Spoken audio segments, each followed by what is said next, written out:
रोहन और राहुल अच्छे दोस्त थे। वो दोनों एक ही ऑफिस में काम करते थे। शहर की भाग दौड़ वाली जिंदगी से बोर हुए तो दोनों एक नए एक्सपीरियंस के लिए जंगल की तरफ चल पड़े। रोहन राहुल को जंगल ले आया। दोनों ने अपना रूट खुद डिसाइड किया और बढ़ चले घने जंगल की तरफ। थोड़ी देर बाद रोहन ने अपने बैग से एक फोल्डेबल टेंट निकाला और उसे खोलने लगा। ले हो गया। राहुल तू जरा उधर से खींच, मैं इधर से खींचता हूँ। भाई सही चीज है यार, इसमें तो हम दोनों आराम से सो जाएंगे। अबे दो नहीं 3 लोग भी आराम से आ जाएंगे इसमें। अबे 2 ही तो लोग हैं हम, तीसरा आदमी कहाँ है? कहे तो किसी चुड़ैल या भूत को बुला लूं है साथ में सोने के लिए। अच्छा सुन, वैसे मजाक की बात नहीं है, लेकिन अगर रात में कोई जानवर वगैरह आ गया तो फिर हम क्या करेंगे?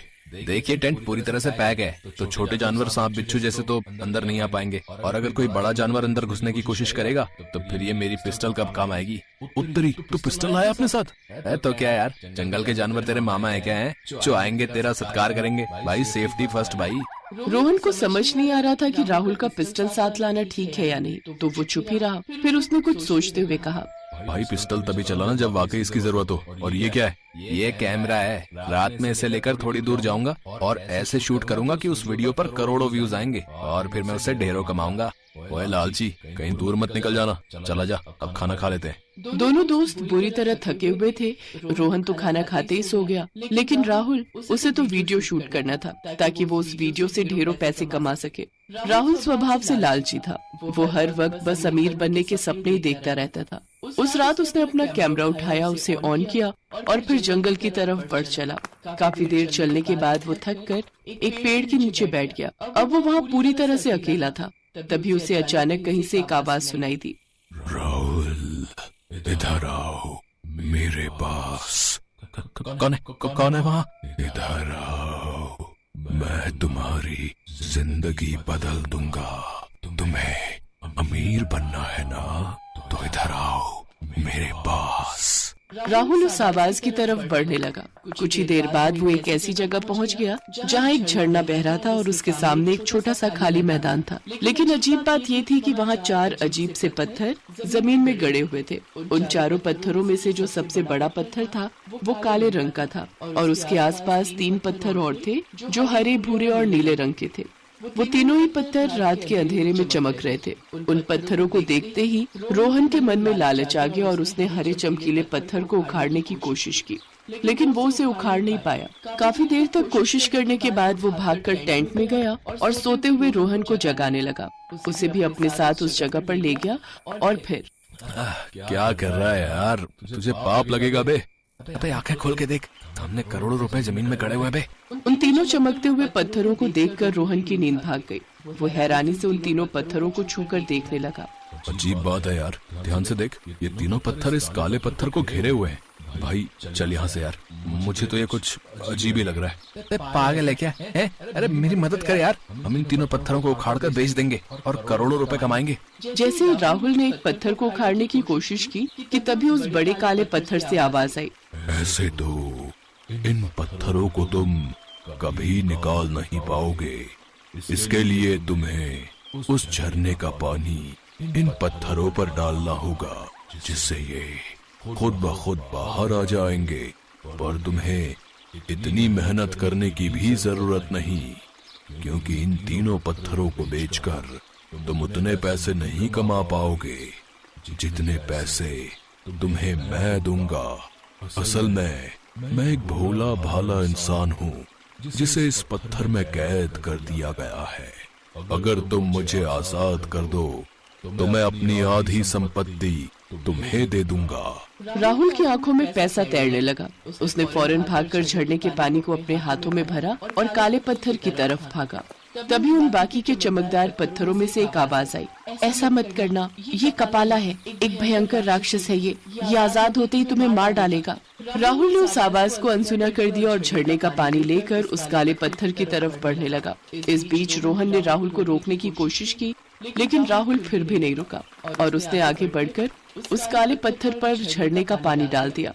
पानी पड़ते ही वो काला पत्थर सच में एक भयंकर राक्षस में बदल गया और फिर मेरा नाम कपाला है। मैं यहाँ सदियों से कैद में था, पर तूने मुझे आजाद कर दिया। अब ये पूरी दुनिया मेरी मुट्ठी में होगी। और मैंने कहा था कि मैं तुझे इनाम दूंगा, तो जा, तेरा इनाम ये है कि मैं तेरी जिंदगी बख्श रहा हूँ। कपाला हंसते हुए वहाँ से चला गया। राहुल और रोहन सांस रोककर वहीं खड़े रहे। उसके जाने के बाद उन्हें फिर से एक आवाज सुनाई दी, जल्दी करो, अब तुम दोनों क्या सोच रहे हो? तुमने इस पूरे शहर को खतरे में डाल दिया है। अब वो कपाला पूरा शहर तबाह कर देगा। जल्दी करो और उसी झरने के पानी को हम तीनों पर भी डालो। इस बार रोहन ने जैसे ही तीनों पत्थरों पर पानी डाला तो तीनों पत्थर 3 इच्छाधारी नागिनों में बदल गए। उन तीनों नागिनों को देखकर राहुल और रोहन डर से कांपने लगे। दूसरी तरफ वो तीनों नागिन फौरन जाकर कपाला के सामने खड़ी हो गईं। ओह, अच्छा, तो आज फिर से तुम तीनों मेरे सामने आ गई, पर आज तुम तीनों मरोगी। नीरजा भूमि, इसे आज खत्म करना ही होगा। उन चारों के बीच बहुत देर तक भयंकर जंग चली। भूरे रंग की नागिन मिट्टी और पत्थरों से कपाला पर वार कर रही थी, जबकि नीले रंग की नागिन कपाला पर पानी की तेज बौछार छोड़ रही थी और हरे रंग की नागिन अपनी शक्तियों से कपाला को पेड़ों और लताओं से बांधे हुए थी। उधर रोहन और राहुल छुपकर ये सब देख रहे थे कि तभी प्रकृति ने कपाला को पेड़ के सूखे पत्तों से ढक दिया और भूमि ने 2 पत्थरों को रगड़कर उन पत्तों और टहनियों में आग लगा दी। कपाला वहीं भस्म हो गया। और फिर घबराओ मत राहुल और रोहन, हम तीनों बहनें हैं। हमारा नाम प्रकृति, भूमि और नीरजा है। हम तीनों जादुई इच्छाधारी नागिन हैं। कपाला बहुत दुष्ट राक्षस है। उसने सदियों पहले हमारे राज्य पर हमला कर दिया था। तब हम छोटी थी, इसीलिए उसे मार नहीं पाई। लेकिन लड़ते लड़ते हम चारों इस जंगल में चले आए। लड़ाई की वजह से यहाँ बसे एक साधु का आश्रम तबाह हो गया और उन साधु ने गुस्से में कपाला और हमें श्राप दिया कि हम पत्थर बन जाएंगे और तभी आजाद होंगे जब कोई हम पर इस झरने का पानी डालेगा। सदियों बाद अब तुम आए हो और तुमने हमें आजाद कराया। तुम्हारा बहुत बहुत शुक्रिया। पूरा नागलोक तुम्हारा शुक्रगुजार रहेगा।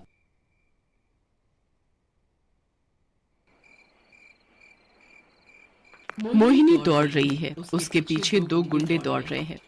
रुक जा, अगर पकड़ लिया ना तो आज यहीं पर तुझे दफन कर दूंगा। रुक लड़की, रुक। लेकिन मोहिनी नहीं रुकी। जान बचाने के लिए वो दौड़ती रही। मुझे इन लोगों से पीछा छुड़वाना होगा, लेकिन क्या करूं? तभी मोहिनी शिवजी के मंदिर के पास चली आई और वो मंदिर के अंदर घुस गई। वो लड़की मंदिर के अंदर घुस गई है, चल उसे पकड़ते हैं। ये बोलकर वो दोनों भी मंदिर के अंदर घुस गए, लेकिन उन्हें मोहिनी नहीं दिखी। अरे, मंदिर के अंदर ही तो घुसी थी वो लड़की, कहाँ गई? तभी उन लोगों ने देखा कि शिवलिंग के ऊपर अपना फन फैलाकर एक बड़ी सी नागिन बैठी हुई है। वो नागिन बड़े गुस्से में उन दोनों की ओर देख रही है।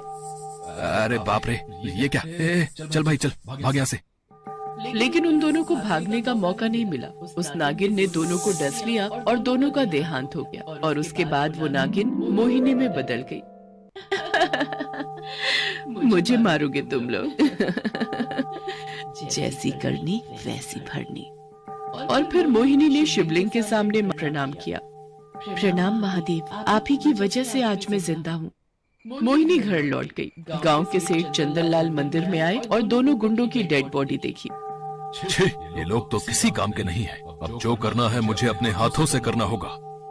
ये मंदिर चंदनलाल का ही बनाया हुआ है और मोहिनी इसी गांव की लड़की है। मोहिनी शिवजी की बहुत बड़ी भक्त है और साथ ही साथ वो एक इच्छाधारी नागिन भी है, जिसके बारे में गांव में कोई नहीं जानता। असल में मोहिनी पिछले जन्म में शिवजी के एक मंदिर में प्रसाद बनाने का काम करती थी। उसका नाम था तुलसी। तुलसी दिन रात उसी मंदिर में पड़ी रहती थी और मंदिर की देखभाल करती थी, इसीलिए सभी उससे प्यार करते थे। तुलसी, तुम इस मंदिर की देखभाल करती हो, इसीलिए ये मंदिर इतना साफ सुथरा रहता है। तुम बहुत पुण्य कमा रही हो बेटी। ये सुनकर तुलसी ने हंसकर कहा, पुण्य के बारे में नहीं जानती पुजारी जी, लेकिन ये जानती हूँ कि इस काम को करते हुए मुझे शांति का एहसास होता है, जैसे कि मुझे मोक्ष मिल गया हो। मैं इसीलिए ये करती हूँ। बहुत अच्छा बेटी, बहुत अच्छा। देखना, तुम्हें शिवजी की कृपा जरूर प्राप्त होगी। मैं तो दिन रात बस यही प्रार्थना करती हूँ कि मैं शिवजी के किसी काम आ सकूं। मेरा जीवन धन्य हो जाएगा। तुलसी ने अपना पूरा जीवन भगवान शंकर को समर्पित कर दिया था। वो इसी खुशी में थी।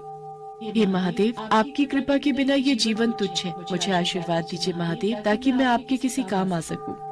शायद तुलसी की भक्ति से भगवान शंकर भी खुश थे। वो हर सुबह मंदिर साफ करती थी। अगले दिन सुबह उसने मंदिर साफ करना शुरू किया। मंदिर के पास बहुत बड़ी बड़ी झाड़ियाँ हो रखी थी। तुलसी ने वो साफ करना शुरू किया और तभी झाड़ियों के अंदर से एक सांप निकला और तुलसी को काट लिया। आह! तुलसी नीचे गिर गई और उसकी आंखों के सामने अंधेरा छा गया। उसकी आंख जब खुली तो वो ताज्जुब में रह गई। उसने देखा कि वो कैलाश पर्वत में खड़ी है और उसके सामने स्वयं महादेव बैठे हुए हैं। महादेव, आप? ये बोलकर तुलसी ने महादेव को प्रणाम किया। शिवजी ने कहा, तुलसी, तुम मन से मेरे किसी काम आना चाहती हो, इसीलिए मैं तुम्हें एक काम देना चाहता हूँ। इसीलिए मैंने तुम्हें ऊपर बुला लिया। बोलो, करोगी? आप बस आदेश दीजिए प्रभु, आपके लिए मैं कुछ भी करने के लिए तैयार हूँ। तुमसे मुझे यही उम्मीद थी। सुनो, मैं तुमको एक इच्छाधारी नागिन के रूप में धरती पर भेजूंगा। उसके बाद तुमको समय समय पर मेरा आदेश मिलता रहेगा। ठीक है प्रभु।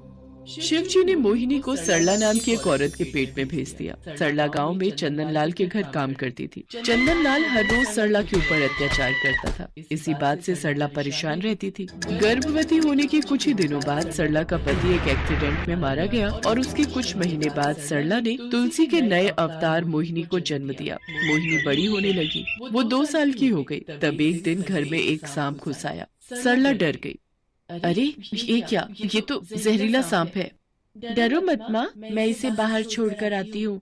ये बोलकर मोहिनी ने उस सांप को अपने हाथ में उठा लिया। ये देखकर सरला हैरान हो गई। मोहिनी उस सांप को बाहर ले गई। उस सांप ने कहा, महादेव ने आपके लिए संदेश भेजा है।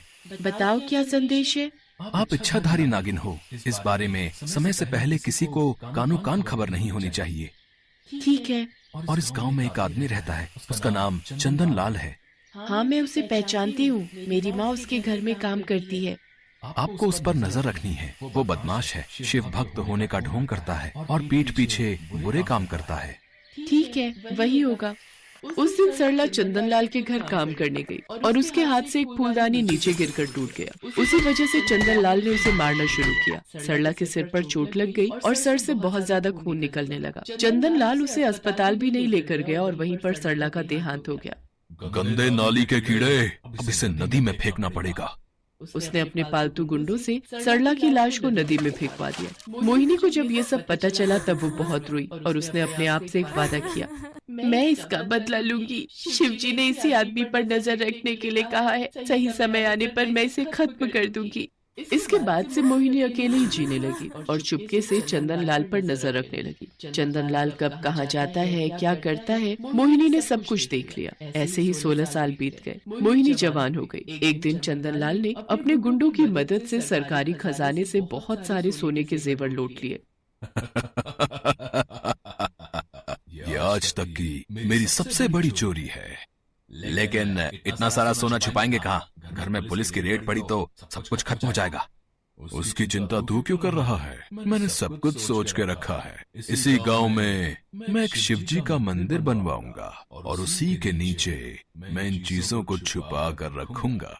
मंदिर के नीचे खोदने की किसी की हिम्मत नहीं होगी। मंदिर का काम शुरू हुआ और चंदन लाल ने सारा सोना मंदिर के नीचे दफन कर दिया। लेकिन वो करते हुए चंदन लाल ने मोहिनी को देख लिया। मोहिनी सब कुछ छुप कर देख रही थी। अरे वो लड़की, पकड़ो उसे। दोनों गुंडे मोहिनी के पीछे दौड़ने लगे, लेकिन मोहिनी अपने नागिन रूप में आकर एक झाड़ी के पीछे छुप गई। वो दोनों मोहिनी को ढूंढ नहीं पाए और चंदन लाल के पास लौट गए। नहीं, उस लड़की को खत्म करना ही होगा। वो इसी गांव की है। उसे ढूंढ के निकालो और खत्म कर दो। जी मालिक। मोहिनी घर नहीं लौटी। वो नागिन के रूप में जंगल में ही रहने लगी। उधर मंदिर बनकर तैयार हो गया। पूजा पाठ भी शुरू हो गया। एक दिन मोहिनी को किसी कारण से घर लौटना था। वो घर की ओर जा रही थी। इतने में वो दोनों गुंडे उसके पीछे पड़ गए। मोहिनी मंदिर के अंदर घुस गई और नागिन के रूप में शिवलिंग के ऊपर बैठ गई और फिर उसने दोनों को मार दिया। चंदन लाल खुद मोहिनी को मारने के लिए तैयार होने लगा। उधर रात को एक सांप मोहिनी के पास आया। बताओ क्या संदेश लाए हो? उसे अब खत्म करना होगा ताकि वो सारा सोना इस गांव के शिव भक्त लोगों के काम आ सके। ये काम तुम्हें ही करना होगा। मोहिनी तो इसी पल का इंतजार कर रही थी। अगले दिन सोमवार था। सोमवार को मंदिर में बड़ी धूमधाम से शिवजी की पूजा की जाती थी। चंदन लाल भी वहाँ रहता था, इसीलिए अगले ही दिन मोहिनी शाम को मंदिर चली गई। चंदन लाल पूजा कर रहा था। बंद करो ये ढोंग। अरे तुम मरने के लिए खुद चली आई। वो तो अभी पता चल जाएगा। चंदन लाल ने मोहिनी पर अटैक किया, लेकिन मोहिनी अपने नागिन अवतार में चली आई। ये देखकर सभी के होश उड़ गए और फिर मोहिनी ने चंदन लाल को अच्छे से जकड़ लिया ताकि वो हिल ना सके। आसपास के लोग गुस्सा हो गए। अरे तुम इसे क्यों मार रही हो? हाँ, इन्होंने ही तो ये मंदिर बनाया है, छोड़ दो इन्हें। नहीं छोड़ूंगी, ये आदमी हैवान है, हैवान। सुनो तुम लोग। मोहिनी ने सभी को सब कुछ बता दिया। मंदिर के नीचे खोदा गया और वहाँ से सोना निकाला गया। चंदन लाल ने कहा, मुझे माफ कर दो, मुझे माफ कर दो। नहीं नहीं, इसे मार डालो, मार डालो। मोहिनी ने चंदन लाल को डस लिया। उसका देहांत हो गया। इस तरह एक शिव भक्त नागिन ने शिव जी का आदेश मानते हुए एक पापी को मार डाला। सोना बेचकर गांव में अस्पताल बनाया गया। मोहिनी उसके बाद से उस मंदिर में ही शिवलिंग के आसपास रहने लगी। गांव वाले उसकी भी पूजा करने लगे। वो चारों तरफ शिव भक्त नागिन के नाम से मशहूर हो गई।